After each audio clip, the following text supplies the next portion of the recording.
로마서 13장 15장 3절 말씀입니다. 로마서 15장 3절 말씀.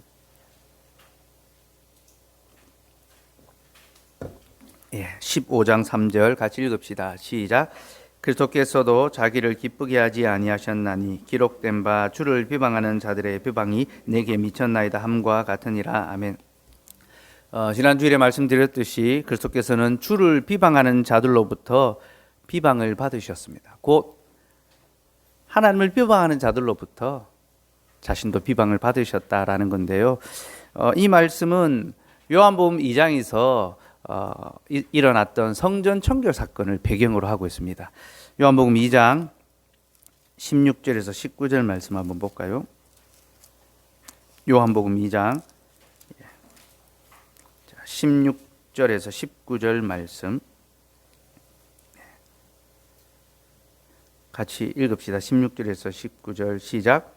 비둘기 파는 사람들에게 이르시되 이것을 여기서 가져가라. 내 아버지의 집으로 장사하는 집을 만들지 말라 하시니 제자들이 성경 말씀에 주의 전을 사모하는 열심히 나를 삼키리라 한 것을 기억하더라.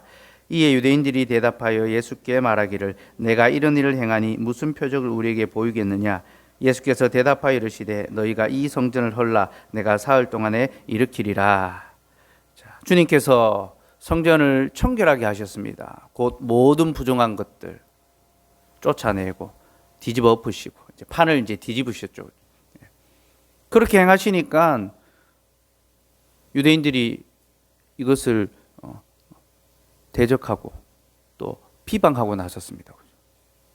네가 무슨 일로 무슨 권한으로 이렇게 하느냐. 우리에게 표적을 보여라. 너에게 이렇게 행할 수 있는 권리가 어디 있느냐. 예수님께서 이 성전을 헐라 내가 사흘 만에 다시 짓겠다라고 했죠. 사흘 만에 다시 짓겠다는 것은 돌 성전이 아니라 이제 자기의 육체로 새 성전, 곧 이 땅에 자신의 몸된 교회를 세우겠다라는 이제 약속의 말씀이었는데 사람들이 알아듣지 못합니다. 그래서 이 성전이 36년 동안 지었는데 네가 46년 동안 지었는데 네가 사흘 만에 다시 짓는다고? 그런 말도 안 되는 소리를 하느냐라고 비난하고 조롱하고 비방했었죠. 그때 제자들은 예수님의 부활 후에 이 사건을 다시 떠올리면서 그 사건이 하나님의 집을 향한 열심히 그를 삼킨 것이었구나. 그걸 깨달았던 거예요. 곧 구약의 약속의 말씀의 성취인데 예수님께서 바로 그 메시아라는 것을 보여주는 것이 바로 이 사건이다라는 것을 제자들이 깨달았다는 겁니다. 그래서 요한이 딱 그 구약 성경을 이제 딱 인용해 놓은 겁니다. 17절에 보니까 제자들이 성경 말씀, 여기서 성경은 구약을 가리킵니다. 주의 전을 사모하는 열심히 나를 삼키리라 한 것을 기억하더라. 이 말씀이 그리스도에게 성취가 되었다는 거죠. 그러면 그 말씀 먼저 한번 봅시다. 시편 69편 9절 말씀이죠. 제가 거기 올려드렸습니다. 같이 읽어봅시다. 시작. 주의 집을 위하는 열성이 나를 삼키고 주를 비방하는 비방이 내게 미쳤나이다. 메시아가 이 땅에 생활 사역이 무엇인지를 가르쳐주고 있죠. 그러니까 아버지 집을 향한 열성이 그를 집어삼킨 겁니다. 이 말은 예수님께서 이 땅에 행하시는 모든 삶은 아버지 집을 바르게 세우는 거기에 목적이 있었다라는 것입니다. 그리고 바로 그 열심이 예수님의 삶을 삼킨 겁니다. 그럼 어떤 사람이 꿈을 가지고 비전을 가지고 목표를 가지고 있으면 그 목표가 그 사람을 집어삼키는 일들이 있잖아요. 그죠? 열심히 자기를 돌아보지 않고 최선을 다하여 그 목표를 향하여 수고하고 분투하지 않습니까? 그 사람의 목표가 그 사람을 집어삼켰다. 예수님께서는 아버지 집을 세우는 그 열심으로 이 땅을 사셨고 그 열심이 예수님의 생애를 송두리째 집어삼킨 것입니다. 그래서 사람들이 그를 비방했던 거죠. 아니 스스로 비방받기를 자처하셨고 그 비방받는 것을 기쁘게 여기셨다라는 겁니다. 그럼 이것이 예수님께서 이 땅에서 살아가셨던 삶의 실질이고요. 바울은 로마서 15장에서 바로 이런 주님의 삶을 우리에 대한 교훈으로 적용시키고 있습니다. 바울이 그 로마서 전체를 통하여 교회가 어떤 곳인가를 설명해 주는데, 교회가 무엇인가를 설명해 주는데, 첫 번째 1장부터 11장까지는요 믿음의 내용입니다. 교회는 믿음 위에 세워지죠. 오직 의인은 믿음으로 말미암아 살리라. 교회는 그리스도의 믿음 위에 세워지는데, 그 믿음의 내용이 무엇인지를 쭉 설명을 해주고, 그리고 12장부터 16장까지는 그 믿는 자들이 어떻게 교회를 세워야 되는지에 대해서, 교회의 삶에 대해서 이야기합니다. 그러면서 로마서를 마무리하는 즈음에 그리스도께서 주의 집을 위하여 열심을 내셨지 않느냐. 아버지의 집을 위한 열성이 그의 생애를 송두리째 집어삼켰지 않느냐. 너희가 그것을 똑똑히 알고 기억하지 않느냐. 그러므로 너희도 주의 집을 향한 열심을 내라. 그렇게 도전하고 교훈하고 있는 겁니다. 사랑하는 여러분, 그리스도께서도 주의 집을 위하여, 곧 교회를 위하여 열심을 내셨고, 그 열심이 그의 생애를 다 삼켰던 것처럼 우리도 주의 집을 향한 열심을 낼 수 있어야 합니다. 우리의 삶의 모든 것이 교회가 포섭할 수 있도록, 교회와 관계되는 그런 일들이 될 수 있도록 우리가 살아가야 한다는 겁니다. 이것이 믿음의 삶이라는 겁니다. 여러분, 우리는 교회를 사랑하는 사람들입니다. 평균적으로 볼 때에 우리는 교회에 대한 사랑이 있습니다. 교회를 바르게 세우고 싶은 소망이 있고, 교회를 지키려는 그런 의지와 열심이 있습니다. 그래서 다들 멀리 도망 못 가시고, 그죠? 포항에 거처를 마련하고, 또 내가 조금 불편하고 조금 손해보는 삶을 살더라도 주님의 교회를 세워가야 되겠다, 그런 마음을 갖고 우리는 여기 모여 있고, 또 주의 교회로 함께 지어져 가고 있습니다. 우리는 분명 교회를 사랑합니다. 그러나 여러분, 우리는 교회를 사랑하지만 아직 주님처럼 교회를 위하여 내가 비방을 받을 만큼은 사랑하지 않는지도 모릅니다.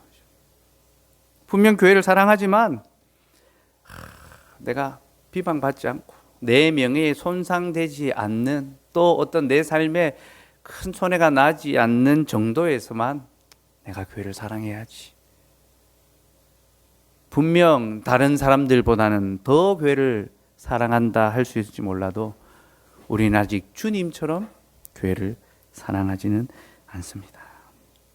우리는 교회를 중요하게 생각합니다. 교회가 얼마나 중요한지 몰라. 교회가 있지 않고서 우리가 믿음의 삶을 바르게 살아갈 수 없어. 우리는 교회의 중요성을 매우 크게 인지합니다. 인정합니다. 그러나 여러분, 아직 우리의 삶의 모든 중심에 교회가 있는 것 같지는 않습니다. 내 삶의 수고가, 내 삶의 여정이, 내 삶의 그런 자치들이 교회를 어떻게 세워갈 것이고, 내가 또 교회를 어떻게 이루어갈 것인가, 우리의 고민은 아직 거기까지 미치지 못했습니다. 여러분, 이것이 교회를 향한 우리의 마음이죠. 그렇죠? 그리스도께서는 교회를 위하여 자기의 목숨까지 내어놓으셨는데, 교회를 가리켜 그리스도의 피로 값주고 샀다라고 말합니다. 그리스도께서는 자신의 전부를 들여서 교회를 샀고 교회를 세웠습니다. 그러나 우리는 아직 교회를 사랑하지만 교회보다 더 사랑하는 것들이 여전히 많이 있습니다. 우리 자신을 더 사랑하고, 우리의 일들이 더 중요하고, 우리의 가정이 더 중심이 되는 그런 삶을 살아가고 있습니다. 여러분, 말씀의 권면을 잘 기억합시다. 그리스도께서는 교회를 위한 열심에 삼켜지셨습니다. 삶의 전체가 송두리째 다 드려졌습니다. 그리고 사도는 바로 그러한 삶을 우리에게도 요청하고 있습니다. 여러분, 이런 권면은 우리 시대에 참 불편한 그런 권면입니다. 왜냐하면요,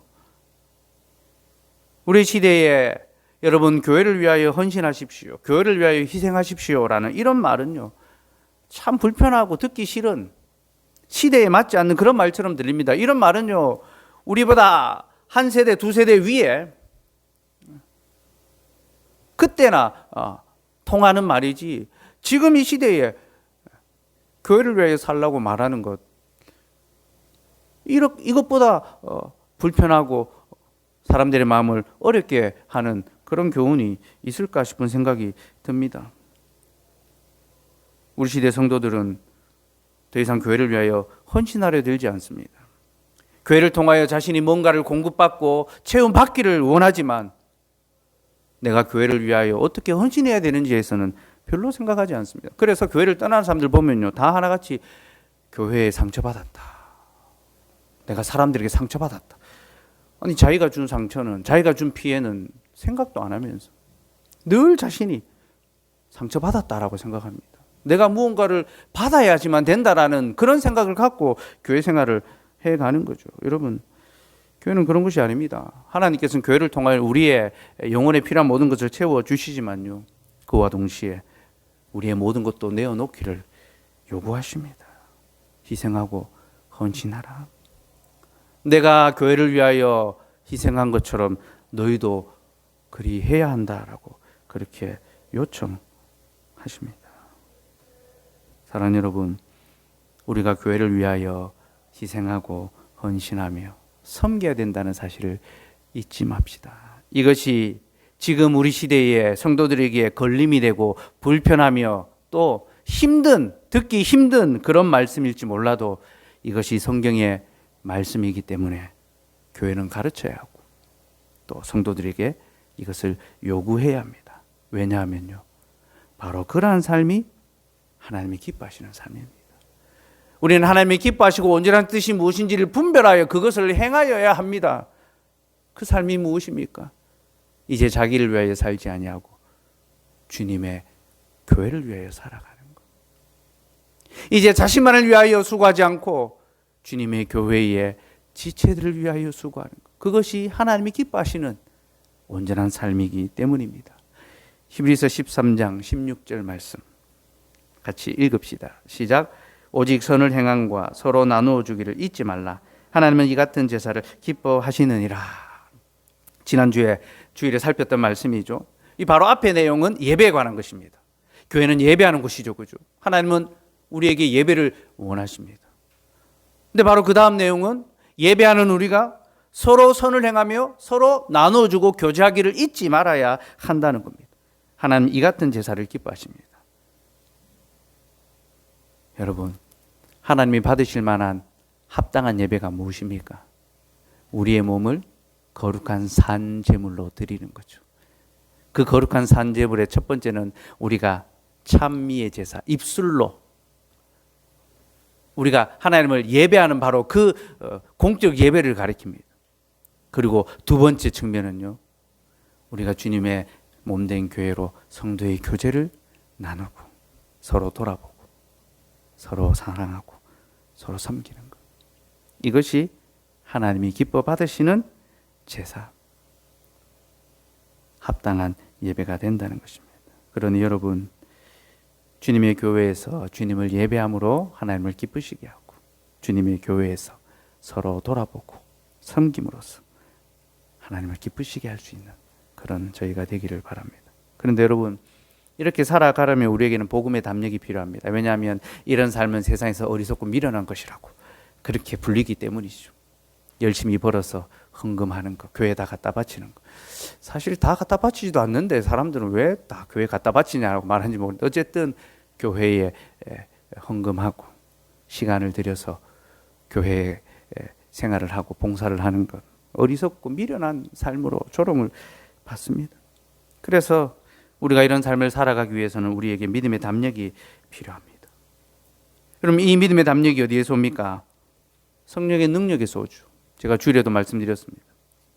성령께서 우리에게 위로 주시고 또 우리의 마음에 믿음의 담력을 주셔서 이 믿음의 싸움을 이길 수 있도록 해 주십니다. 주일에는 위로의 방편 세 가지를 말씀드렸죠. 하나님의 말씀, 이 성령의 역사, 그리고 교회를 통한 돌봄, 이것이 우리에게 주신 위로의 방편이라고 했고요. 오늘은 성령 하나님께서 우리 속에서 어떻게 믿음의 담력을 주시는가에 대해서 좀 말씀드리라는데요. 세 가지 방식으로 우리에게 믿음의 담력을 주십니다. 첫째는 우리에게 죄 사함의 확신을 주심을 통해서. 성령 하나님은 우리 안에 죄 사함에 대한 확신을 주십니다. 그리고 여러분, 하나님께서 우리에게 죄 사함의 이 선언을 하셨는데 사단이 우리를 정죄할 수 있습니까? 없죠, 그죠? 그래서 우리는 사단을 향하여 믿음의 담력이 생깁니다. 우리를 참소하는 자를 향하여 우리는 조금도 움츠러들지 않는 것입니다. 두 번째는요, 우리에게 부활에 대한 확신을 주십니다. 그리스도께서 부활하신 것처럼 너희도 부활한다라고 우리에게 부활에 대한 믿음을 주십니다. 여러분, 이 부활에 대한 확신은요, 우리에게 사망에 대한 담대함을 줍니다. 사망은 모든 사람들을 두렵게 만드는 것이지 않습니까? 사망은 모든 것을 집어삼키는 그런 존재지 않습니까? 그러나 우리는 그리스도와 같이 부활할 것이기 때문에 사망이 결코 우리를 삼키지 못합니다. 세 번째, 성령 하나님께서는 우리에게 영생에 대한 확신을 주십니다. 우리가 하나님 안에서 영원한 삶을 살아가게 되었다는 것을 우리에게 가르쳐 주시죠. 이 영생에 대한 확신은 우리 안에 무한한 위로와 소망이 됩니다. 왜냐하면 세상은 끝나버리지 않습니까? 우리가 이 땅에서 아무리 많은 것을 가지고 아무리 큰 힘을 얻었다 하더라도 세상은 다 끝이 나는 때가 있습니다. 그러나 우리에게는 영원한 삶이 주어져 있죠. 세상 끝날까지. 아니, 세상이 끝난 다음에도 하나님 안에서 영원한 삶을 살아갈 수 있습니다. 그러니 여러분, 세상이 우리를 이길 수가 없죠. 세상은 유한한데, 세상은 끝이 나는데, 우리가 우리보다 더 많은 스펙, 더 좋은 것을 갖고 있는 자들에게 조금 더 우리가 위축될 필요가 없는 겁니다. 모든 것이 지나가고 쇠하여 가지만 하나님의 말씀은 영영이 서지 않습니까? 영생의 삶이 주어졌다는 것은 우리에게 세상을 이길 담력이 생긴 것입니다. 이렇게 성령 하나님께서는 우리에게 첫째, 죄사함의 확신, 둘째, 부활에 대한 확신, 셋째, 영생에 대한 확신을 주십니다. 여러분, 우리가 이것을 매주 고백하잖아요. 성령을 미사오며 거룩한 공교회와 성도의 교제와 죄를 용서해 주시는 것과 몸의 부활과 영생을 믿습니다. 여러분, 이것이 우리의 믿음의 고백입니다. 우리는 이 고백을 통하여 세상을 이길 믿음의 담력을 얻습니다. 그래서 여러분, 신앙 고백이라는 것은요, 세상을 향한 선포입니다. 우리는 이런 하나님을 믿는다. 우리는 이런 하나님을 믿기 때문에 너희는 우리를 이길 수 없다라고 세상을 향하여 외치고 선포하는 것이 신앙 고백이고요. 교리문답 이런 것들은요, 우리 안을 향하여 교육하고 가르치는 겁니다.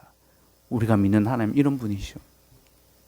하나님 우리에게 이런 은혜를 이런 복을 주셨어. 교리문답은 우리 안으로 학습하고 이 신앙을 개성하기 위한 것이고, 신앙 고백이라는 것은요, 우리 밖을 향하여 우리의 믿음을 선포하고 담대하게 하나님을 외칠 수 있는 도구가 바로 신앙 고백입니다. 사도신경은요, 세상을 향한 어마무지한 이 선포고 이 가장 강력한 공격의 무기입니다. 여러분, 이 신앙 고백을 통하여 믿음의 담대함을 얻으시기 바랍니다.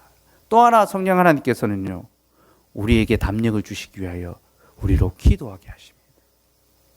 성령이 말할 수 없는 탄식으로 우리에게 우리 속에서 간구하신다 했잖아요. 그게 우리가 두려움과 연약함과 또 때로는 세상에 빠지고 죄에 타락하여 온통 우리가 더러운 삶을 살아갈 때 우리 속에서 하나님의 자녀에 대한 소망을 다시 일으켜 주시고 믿음의 약속을 다시 붙들게 하고 하나님 앞으로 나아오게, 그게 성령이 하시는 일인데요. 또 건강한 성도들에게, 하나님 안에서 살아가기를 소원하는 성도들에게 항상 하나님께 기도함을 통하여 우리에게 믿음의 담력을 더하여 주십니다. 히브리서 4장 16절 말씀 같이 읽읍시다. 시작. 그러므로 우리는